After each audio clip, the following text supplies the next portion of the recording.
যুক্তরাজ্যের গৃহহীনতা বিষয়ক মন্ত্রী ও ব্রিটিশ বাংলাদেশি এমপি রুশনারা আলী এখন বিতর্কের মুখে।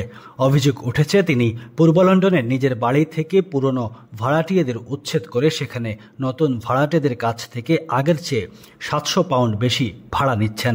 বিষয়টি প্রকাশ্যে আসার পর থেকে সামাজিক যোগাযোগ মাধ্যম, সংবাদ মাধ্যম এবং রাজনৈতিক অঙ্গনে ব্যাপক সমালোচনার জন্ম দিয়েছে। ব্রিটিশ সংবাদ মাধ্যম দ্য আই পেপার জানিয়েছে, রুশনারা আলী লন্ডনের অলিম্পিক পার্কের কাছে থাকা তার 4 বেডরুমের টাউন হাউসে আগে 4 জন ভাড়াটে রাখতেন।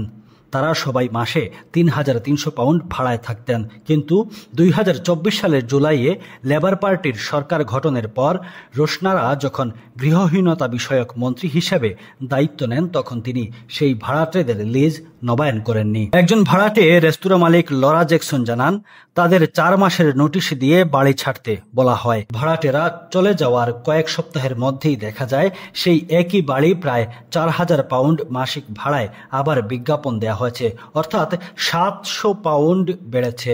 পরে খোঁজ নিয়ে জানা যায় নতুন ভাড়াটেরা 4-5 মাস আগে থেকেই এই বেশি ভাড়া দিয়ে থাকছেন। এই কাজটি ব্রিটিশ লেবার পার্টির নীতির পরিপন্থী, কারণ লেবার পার্টি এক নতুন বিল এনেছে, ভাড়াটে অধিকার বিল। এই বিল অনুযায়ী কেউ যদি ভাড়াটেদের বাড়ি থেকে বের করে, তাহলে পরবর্তী 6 মাসের মধ্যে সে বাড়ি আবার বেশি ভাড়ায় ভাড়া দেওয়া যাবে না। বিলটি এখনো আইনে পরিণত না হলেও নীতিগতভাবে রুশনারা আলীর এই পদক্ষেপ প্রশ্নবিদ্ধ।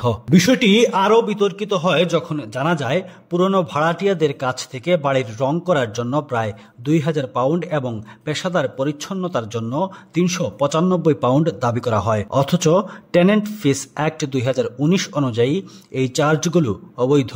এসব চার্জ বাতিল করা হয় তখনই যখন ভাড়াটিয়ারা জানান যে তাদের বাড়িওয়ালা একজন লেবার এমপি। লরা জ্যাকসন বলেন, আমরা যদি না জানতাম এগুলো বেআইনি, তাহলে হয়তো টাকা দিতেই হতো। এটি এক ধরনের শোষণ। রুশনারা আলীর ঘনিষ্ঠ এক সূত্র বলেন, তিনি বাড়িটি বিক্রি করতে চেয়েছিলেন, কিন্তু বিক্রি না হওয়ায় আবার রুশনারার মুখপাত্র বলছেন তিনি আইনের সব নিয়ম মেনেই কাজ করেছেন, কিন্তু তাতেও সমালোচনা থামছে না। বিরোধী দল ও কনজারভেটিভ পার্টির shadow housing secretary James Cleverly একে চরম ভণ্ডামি বলে মন্তব্য করেছেন। তার ভাষায়, একজন মন্ত্রী যিনি গৃহহীনতা মোকাবেলা করবেন, তিনি নিজেই যদি এমন কাজ করেন তবে তার পদে থাকা কতটা নৈতিক। ভাড়াটে অধিকার বিষয়ক সংগঠন জেনারেশন রেন্ট এর প্রধান বেন টুইমিও বলেছেন, এটা শুধু বিস্ময়কর না, এটি সরকারের জন্য একটি বড় সতর্কবার্তা। যত দ্রুত সম্ভব নতুন আইন কার্যকর করা খুবই জরুরি। উল্লেখ্য, রুশনারা আলী 2014 সালে এই বাড়িটি কিনেছিলেন এবং বর্তমানে সেটি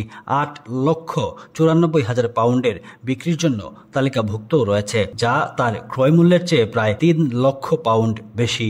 এই পুরো ঘটনা এখন রুশনারা আলীর জন্য রাজনৈতিক ও নৈতিকভাবে বড় একটি চ্যালেঞ্জ হয়ে দাঁড়িয়েছে, কারণ যেই সমস্যার সমাধানের দায়িত্ব তার হাতে, সেই সমস্যার জন্মদাতার তালিকায় তিনি নিজেই উঠে এসেছেন।